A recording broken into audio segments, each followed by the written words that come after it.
अस्सलाम वालेकुम, मैं हूँ आलिया सलाहुद्दीन और इंडिपेंडेंट उर्दू के साथ जो मैं इटली से वीलॉग्स कर रही हूँ उसकी ये दूसरी वीडियो है। मैं आपको अपने घर के बाहर लेके चलूँगी। मैं 12 दिन से ख़ुद घर से बाहर नहीं निकली हूँ और अभी निकलना भी नहीं चाहिए, लेकिन मैं आपको दिखाना चाहती हूँ कि लॉकडाउन की शक्ल क्या है। आप देख सकते हैं कि सड़कें खाली हैं इस वक्त, जबकि ये एक मेन रोड है और 50 मीटर पे यहाँ टाउन का सेंटर है।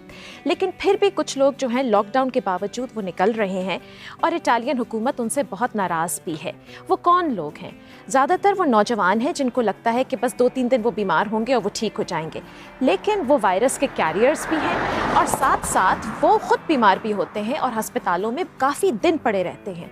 हस्पतालों में बुरा हाल है, बिस्तर नहीं है, डॉक्टर्स एग्जॉस्ट हो चुके हैं। यहाँ के हेल्थ मिनिस्टर ने ये तक कहा था कि जो इंसान एक आदमी को बचाता है हम उसे हीरो कहते हैं, लेकिन जो इंसान 10 से लेकर 100 लोगों को बचाता है हम उसे डॉक्टर कहते हैं। और प्लीज़ उन्होंने इल्तिजा की कि आप इन डॉक्टरों का ही सोच के अपने घरों में रह जाएं। इस वक्त नए पेशेंट्स की एक नई वेव भी आ रही है। कहा जा रहा है कि नए पेशेंट्स जो हैं वो जवान हैं, 40 से 45 इयर्स के हैं। हमें ये भी पता है कि आईसीयू में 12% पेशेंट्स 50 साल से कम में हैं और हमें ये भी पता है कि 52% पेशेंट्स 50 से 70 साल के बीच में हैं। ये भी हम जानते हैं कि जो पूरे इन्फेक्टेड लोग हैं उनमें से 8% हेल्थ वर्कर्स हैं जो कि बुजुर्ग नहीं हैं।